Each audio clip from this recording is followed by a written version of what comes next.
할렐루야, 주님을 찬양합니다. 오늘은 하나님 말씀 사무엘하 3장을 함께 공부하겠습니다. 3장에는 아브넬의 죽음에 대한 이야기가 나와 있습니다. 3장 1절은 하나님이 세우시는 집안에 대한 설명으로 시작합니다. 1절을 다 같이 보겠습니다. 사울의 집과 다윗의 집 사이에 전쟁이 오래매 다윗은 점점 강하여 가고 사울의 집은 점점 약하여 가니라. 이 말씀은 우리 주님을 섬기는 모든 자들에게 주시는 삶의 기준이 되는 그런 축복의 말씀입니다. 내가 하나님이 세우는 집안에 속해 있느냐, 하나님이 세우지 않는 집안에 속해 있느냐, 이것이 일생 동안 우리의 신앙을 좌우합니다. 여러분의 삶이 하나님이 세우시는 삶이 되기를 바랍니다. 하나님이 세우시는 삶은 날마다 강화해져 가고, 하나님이 세우지 않는 삶은 날마다 약해져 가는 것입니다. 많은 사람들이 자기 스스로 자기 집을 세우려고 하지만 절대로 그것은 불가능합니다. 하나님이 세워주셔야 됩니다. 하나님이 세워주셔야 그 집안이 굳건히 서게 되는 것입니다. 하나님이 세워주셔야 그 나라가 굳건히 서게 되는 것입니다. 우리 대한민국이 아무리 날고기고 뛴다고 하더라도 하나님이 붙들어 주셔야만 대한민국이 굳건히 서게 되는 것입니다. 중국이 우리를 굳건히 세우는 것도 아니고, 미국이 우리를 굳건히 세우는 것도 아니고, 하나님이 우리를 굳건히 세워주셔야만 이 대한민국이 바로 서고 복받은 나라가 되는 것입니다. 그래서 우리는 늘 기도해야 됩니다. 주님, 내가 하나님이 세우는 하나님의 사람이 되게 하여 주옵소서. 우리 가정이 하나님이 세우는 하나님의 가정이 되게 하여 주옵소서. 우리 교회가 하나님이 세우는 하나님의 교회가 되게 하여 주옵소서. 이 대한민국이 하나님이 세우는 하나님 나라가 되게 하여 주옵소서. 이 모든 축복이 예배드리는 주님의 교회들에게 임하게 되기를 바랍니다. 헤브론에 와서 다윗이 난 아들에 대한 소개가 2절로 5절까지 나옵니다. 6사람이 소개됩니다. 2절로 5절입니다. 다윗이 헤브론에서 아들들을 낳았으되 맏아들은 암논이라 이스라엘 여인 아히노암의 소생이요, 둘째는 길랍이라 갈멜 사람 나발의 아내였던 아비가일의 소생이요, 셋째는 압살롬이라 구스랑 달메의 딸 마아가의 아들이요, 넷째는 아도니아라 핫겟의 아들이요, 다섯째는 스바데라 아비달의 아들이요, 여섯째는 이드르암이라 다윗의 아내 에글라의 수생이니 이들은 다윗이 헤브론에서 낳은 자들이더라.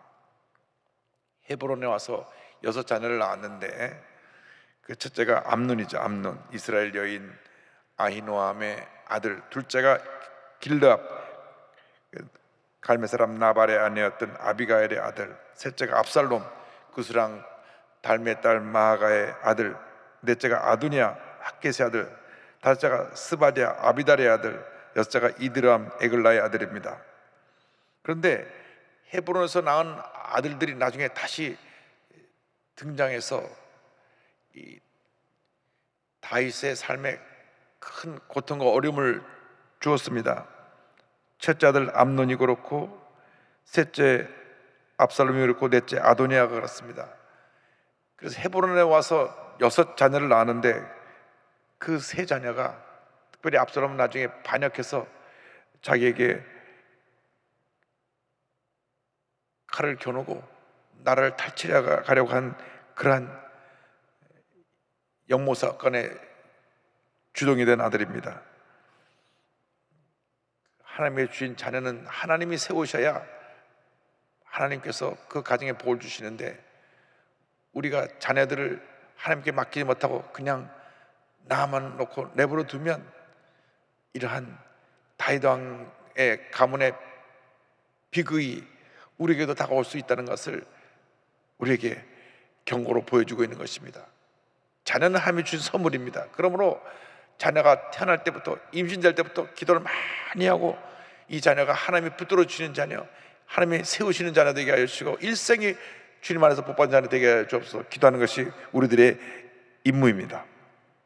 자녀를 위한 기도가 우리 기도에서 언제나 빠지지 않고 간절하게 계속되기를 바랍니다. 이어서 아브넬과 이스보셋의 갈등에 대한 이야기가 나옵니다. 아브넬의 권세는 그 사울 왕가 전체를 지배하고 있었습니다. 사울의 집안에서 실적으로 권력을 지배한 사람은 사울의 숙부 군사령관 아브넬이었습니다. 6절 보겠습니다. 사울의 집과 다윗의 집 사이에 전쟁이 있는 동안에 아브넬이 사울의 집에서 점점 권세를 잡으니라. 실제로 사울 왕이 죽고 난 다음 사울 왕의 숙부가 되는 삼촌이 모든 권력을 쥐고 휘두르면서 거의 왕권을 대행했습니다. 나중에 가서 넷째 아들 이스보셋을 그냥 이름뿐인 묘목상의 왕으로 세워놓고 모든 통치를 다 했습니다. 우리나라에 고종을 세워놓고 이항 대원군이 뒤에서 정치를 다 해서 우리나라가 세국 정책을 함으로 말미암아 그때 일본보다 한 세계를 앞서가던 우리 대한민국이, 우리 조선이 그 역사가 바뀌어지게 됩니다. 일본은 메이지 유신이라 그래서 서양 문물을 받아들여서 문을 활짝 열어가지고 완전히 새로운 나라로,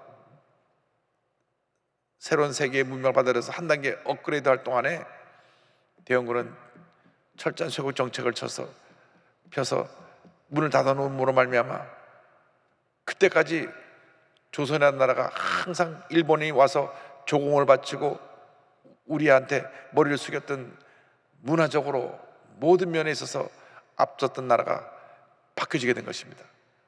그래서 일본이 우리나라보다 앞서게 된 것은 불과 지금 한 백몇십 년 요때에 바뀌게 된 것이지, 그전에는 늘 우리 조선에 와서 조선의 문물을 배워가고 통치사들이 일본 전역을 돌면 모든 국민들이 나와서 다 절을 하고 그랬던 기록이 나옵니다. 그래서 이 권력이 지배한다는 것이 굉장히 권력자가 중요한 것을 알 수 있습니다. 7절 8절입니다. 사울에게 첩이 있었으니 이름은 리스바여 아야의 딸이더라.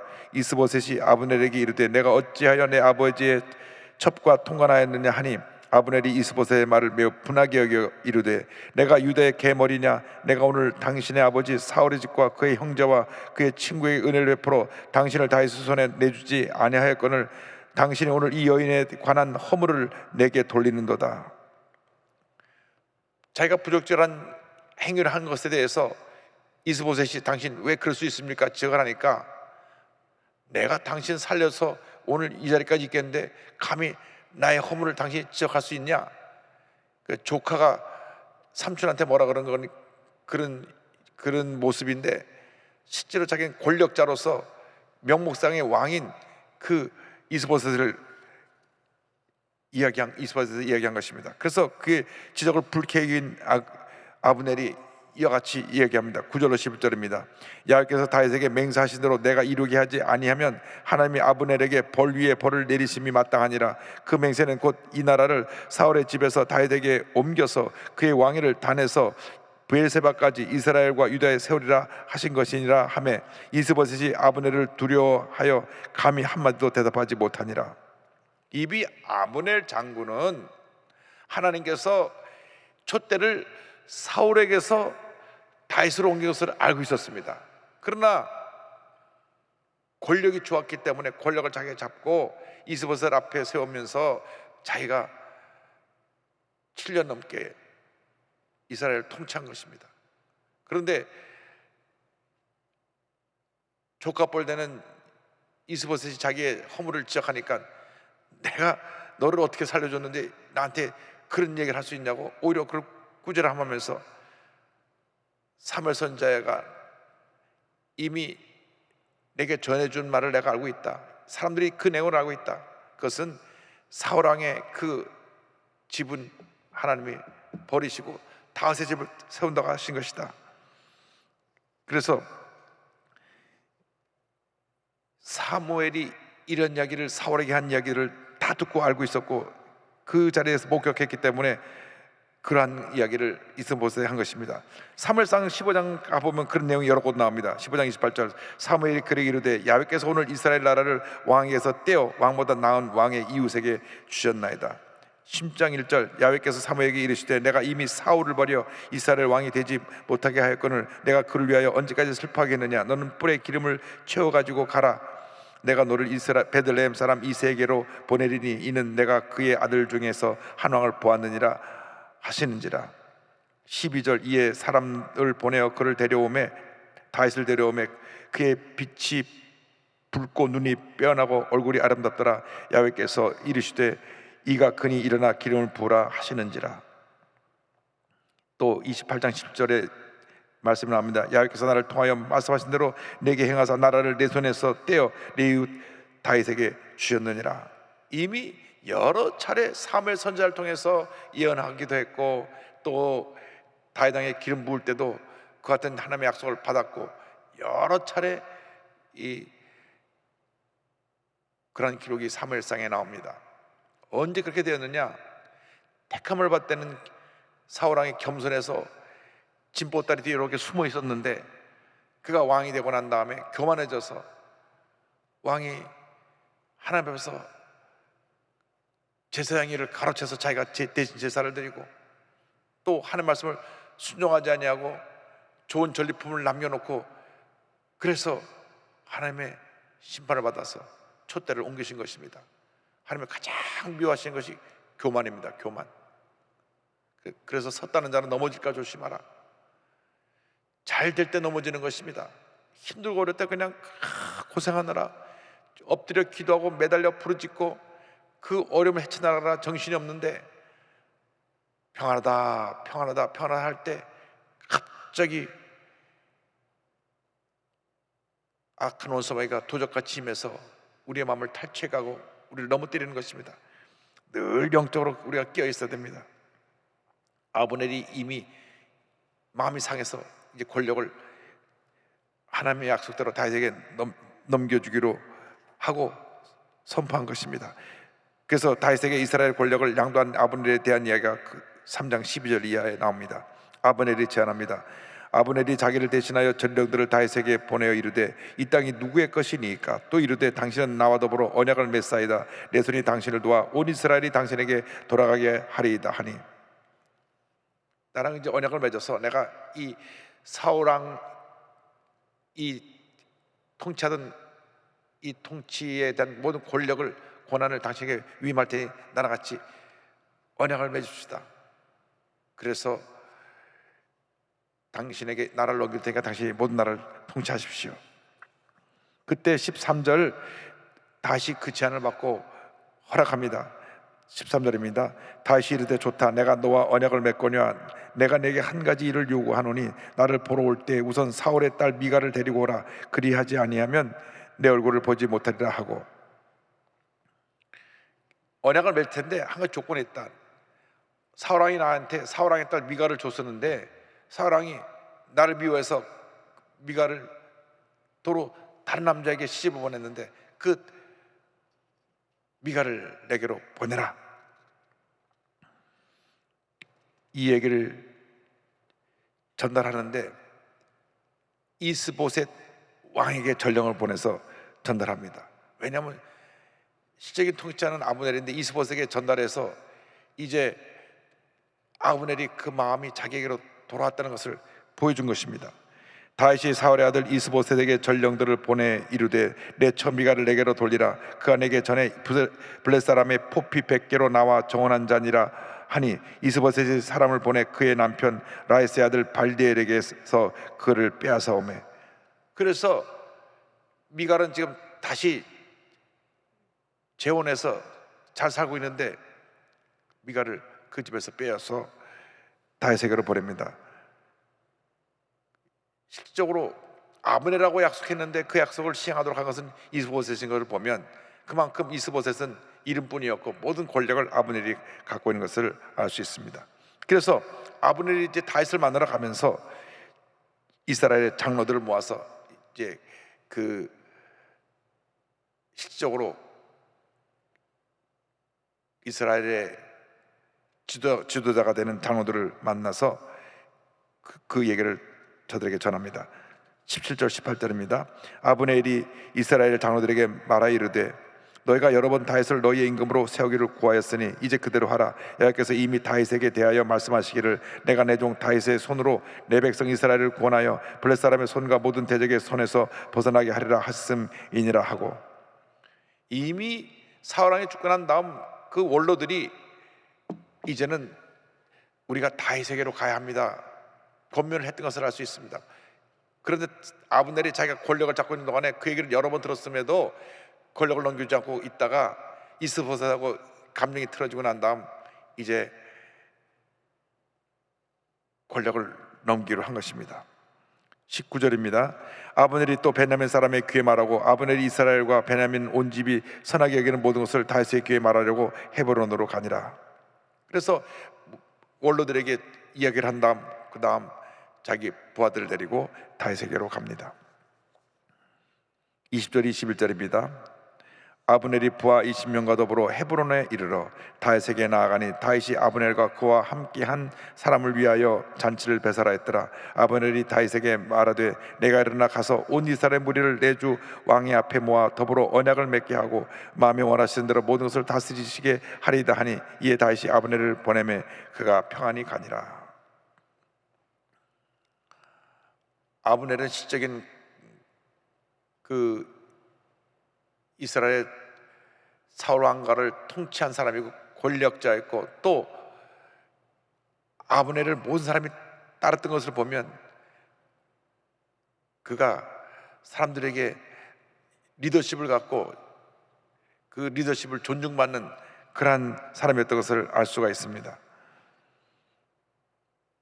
그래서 다윗이 그를 환대해서 잔치를 배설하고 그를 잘 대접한 후에 돌려보냅니다. 그런데 이 잔치를 할 때 요압 장군이 그 자리에 없었습니다. 다윗의 신복이었고 군대 장관이었던 요압은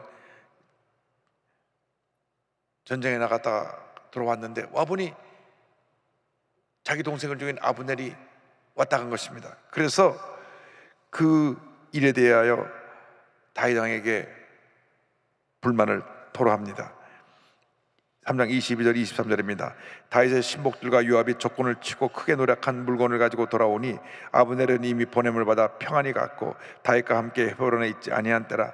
요압 및 요압과 함께한 모든 군사가 돌아오매 어떤 사람이 요압에게 말하 이르되 내리 아들 아브넬이 왕에게 왔더니 왕이 보냄에 그가 평안히 갔나이다 하니, 장군님이 나가서 전쟁을 하고 이거 돌아오는 그 어간에 아브넬 장군이 와서 다윗 왕과 함께 언약을 하고 잔치하고 잘 대접을 받고 갔습니다. 그 말 듣고 그가 왕에게 나가서 그의 불만을 얘기합니다. 24절 25절입니다. 요압이 왕에게 나아가 이르되 어찌하심이니까 아브넬이 왕에게 나와 그는 어찌하여 그를 보내 잘 가게 하셨나이까. 왕도 아시려니와 내리 아들 아브넬이 온 것은 왕을 속임이라. 그가 왕이 출입하는 것을 알고 왕이 하시는 모든 것을 알려 함이니이다 하고, 일단은 아브넬이 왔다 간 것에 대해서 왕이요, 그 사람이 어떤 사람인 줄도 모르고 그 사람 마음이 어떤 줄도 모르고 어떻게 그 사람을 대접해서 보낼 수가 있습니까? 왕한테 항의하고 난 다음 나가서 부하들을 보내서 아브넬 다시 모르게 데리고 옵니다. 그리고 그를 죽입니다. 26절 27절 30절을 보겠습니다. 이에 요압이 다윗에게서 나와 전령들을 보내 아브넬을 쫓아가게 하였더니 시라 우물가에서 그를 데리고 돌아왔으나 다윗은 알지 못하였더라. 아브넬이 헤브론으로 돌아오매 요압이 더불어 조용히 말하려는 듯이 그를 데리고 성문 안으로 들어가서 거기서 배를 찔러 죽이니 이는 자기의 동생 아사엘의 피로 말미암음이더라. 3절 요압과 그의 동생 아비새가 아브넬을 죽인 것은 그가 기본 전쟁에서 자기 동생 아사엘을 죽인 까닭이었더라. 자기 삼형제 가운데 막내 아사엘을 이 아브넬 죽인 것에서 늘 마음에 원한을 품고 있다가 아브넬이 다윗과 언약을 맺으려는 것을 알고 다시 불러서 그를 죽인 것입니다. 아브넬은 다윗과 왕하고 이미 언약을 다 했기 때문에 요압이 자기를 보자 그럴 때 아무런 의심도 하지 않고 그를 만나러 갔다가 죽임을 당합니다. 그런데 다윗이 이 소식을 듣고 매우 진노합니다. 28절 29절입니다. 그 후에 다윗이 듣고 이르되 내레 아들 아브넬의 피에 대하여 나와 내 나라는 야훼 앞에 영원히 무죄하니 그 죄가 요압의 머리와 그의 아버지 온 집으로 돌아갈지어다. 또 요압의 집에서 백탁병자나 나병 환자나 지팡이를 의지하는 자나 칼에 죽는 자나 양식이 떨어진 자가 끊어지지 아니할지로다 하니라. 아주 요압의 가문을 저주합니다. 당시 왕은 하나님께서 기름 부어 세운 직분이기 때문에 하나님이 주신 이런 영권이 있었습니다. 그런 영적인 권한을 가지고 아브넬 온 가족을 저주한 것입니다. 왜냐? 본인이 하나님 앞에서 아브넬 자손과 맺은 그 언약에 대해서 자기 부하가 그것을 거역하고 그 사람을 죽였기 때문에 그것은 어떻게 보면 왕권에 대한 도전이고 어떻게 보면 하나님 앞에서 맺은 언약에 대한 파기이기도 합니다. 그래서 그를 저주합니다. 그리고 다윗이 애도하면서 아브넬을 장사 지내는 장면이 그 뒤에 나옵니다. 31절로 34절입니다. 다윗이 요압과 및 자기와 함께 있는 모든 백성에게 이르되 너희는 옷을 찢고 굵은 배를 띠고 아브넬 앞에서 애도하라 하니라. 다윗 왕이 상의를 따라가 아브넬을 헤브론에 장사하고 아브넬의 무덤에서 왕이 소리를 높여 울고 백성도 다 우니라. 왕이 아브넬을 위하여 애가를 지어 이르되 아브넬의 죽음이 어찌하여 미련한 자의 죽음 같은고 내 손이 결박되지 아니하였고 내 발이 착고에 채이지 아니하였거늘 불의한 자식의 앞에 엎드러진 같이 내가 엎드러졌도다 하며 온 백성이 다시 그를 슬퍼하여 우니라.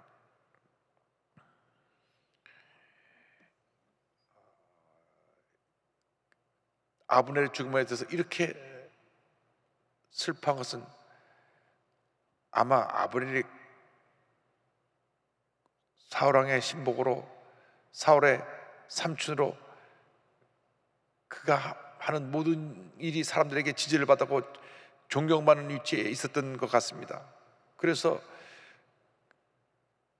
다윗 왕이 이 아브넬 죽음에서 이렇게 슬퍼하는 장면이 이 말씀에 기록되어 있는데, 그러나 또 객관적으로 한편으로 바라보면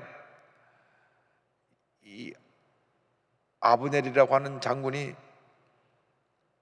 사울왕이 죽고 난 다음 바로 다윗에게 투항을 해서 하나님께서 당신에게 초대를 옮기셨습니다 하고 왔더라면 이런 죽임을 안 당할 수도 있었습니다.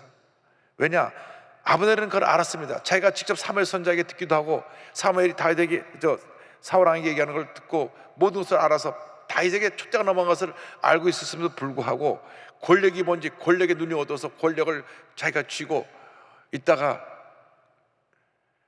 결국은 비참한 죽음을 당하게 된 것입니다. 그래서 우리가 각 사람에게 준 믿음의 분량대로 하나님의 주신 은혜를 누리며 살아가야지, 욕심이 과하고 그것이 탐욕이 되면 그것이 죄가 되고 그것이 죄가 사망에 이르게 되는 것입니다.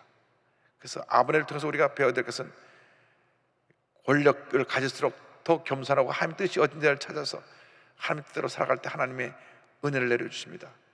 세상의 권력자들이 그것을 제대로 깨닫지 못하고 권력을 가질 때 막 휘두르다가 권력이 자기에서 떠날 때 비참하게 죄를 맞이하게 되고 감옥에 가게 되고 역사의 죄인으로 남게 되는 것입니다.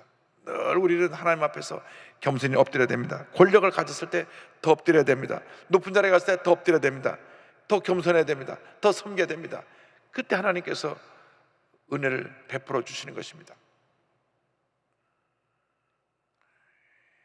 우리나라의 대통령과 미국의 대통령과 그 권세로 말하면 비교할 수 없습니다. 전 세계를 옮기는 세계 최강대국의 대통령 권세를 말하면 하려는 날아가는 새도 떨어뜨릴 그런 권세입니다. 그런데 삶을 보면 굉장히 소박합니다. 바이든 대통령이 백악관에서 나와서 가다가 갑자기 차를 세워가지고 그 옆에 조그만 가게에 들어가서 베이글을 하나 사고 커피랑 같이 들고 나서 먹는 장면이 뉴스에 보도가 됐습니다. 사전에 연락도 안 한 거예요. 지나가다 잠깐 세워라 그래가지고 가서 베이글하고 커피 한 잔 들고 나와서 뉴스에 나옵니다. 본인이 평소에 그 가게에 잘 들어서 베이글을 사 먹었는데 대통령이 되고 나서도 똑같은 모습으로 다 가서 베이글을 사서 먹고, 또 지나가다가 이렇게 우리나라 말하면 포장마차 같이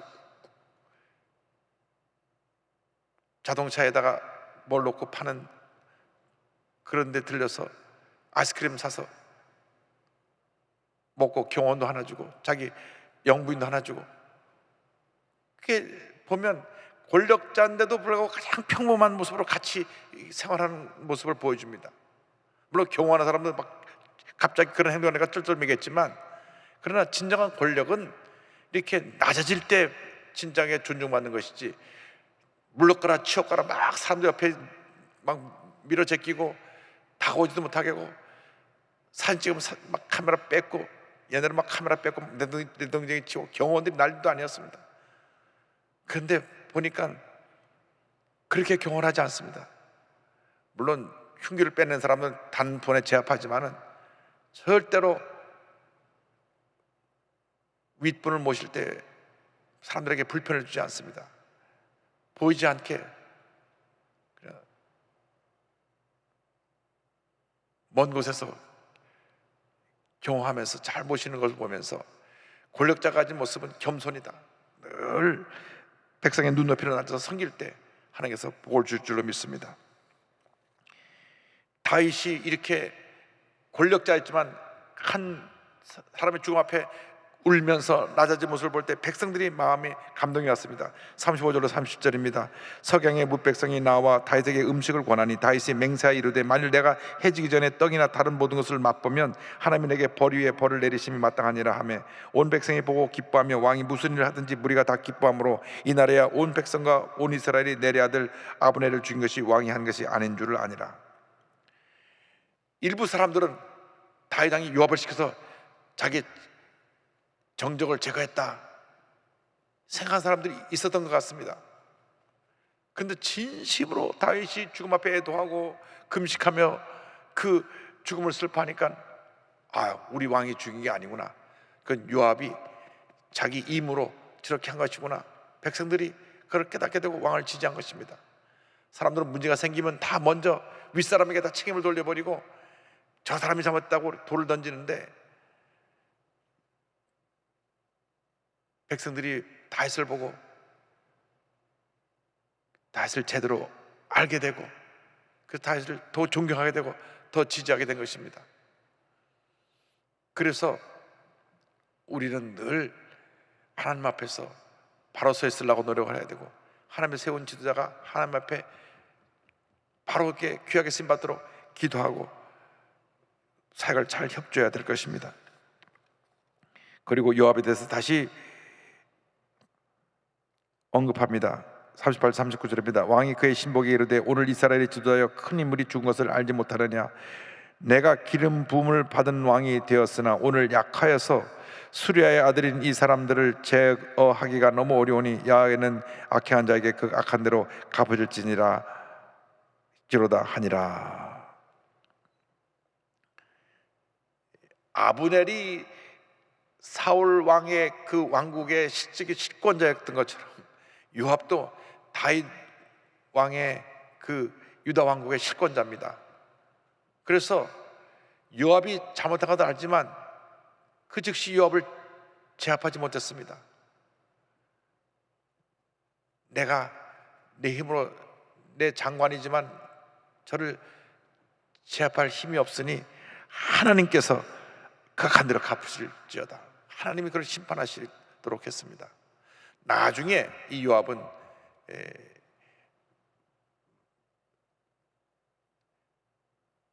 다윗 왕을 반역하는 위치에 서게 되고 솔로몬에서 그가 죽임을 당하게 되는데, 하간 요압 장군은 자기 감정에 치우쳐서 하나님의 주신 권위와 질서를 따르지 아니하고 자기 뜻을 따랐기 때문에 이날 이후로 완전히 역사 무대에서 사라지게 된 것입니다. 버림받게 된 것입니다. 우리가 잊지 말아야 될 것은 한평생 하나님의 편에 서는 사람, 하나님의 세우신 사람 편에 서서 절대로 동요되지 아니하고 하나님 편에 서서 하나님의 사람과 함께 하나님 일을 하는 여러분 모두가 되기를 바랍니다. 그럼 하나님께서 자선만대의 복을 줄 것입니다. 마음이 변하면 안 됩니다. 요압처럼 자기의 사사로운 감정 때문에 결국 다윗왕의 뜻을 거역하고 대적한 이러한 잘못을 범하면 안 되는 것입니다. 철저하게 우리는 하나님 편에 서서 하나님의 세우신 사람과 함께 하나님 일을 해서 하늘나라의 큰 상을 받는 주님의 귀한 군들이 다 되어야 할 것입니다. 여러분 모두가 하나님 편에 서서 하나님의 세우신 사람과 함께 하나님 일을 하는 위대한 하나님 사람들이 다 되시기를 주님의 이름으로 축원합니다. 기도하겠습니다. 사랑과 은혜와 자비가 물으신 하나님 아버지, 우리가 하나님의 사람, 하나님의 편에 서서 하나님의 세우신 사람과 함께 하나님 일을 하는 하나님 일꾼들을 다 되게 하여 주시옵소서.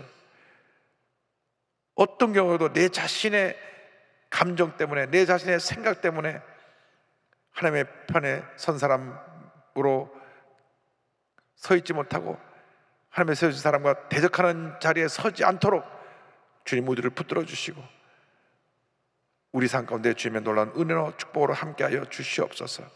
예수님의 이름으로 기도 올리옵나이다. 아멘.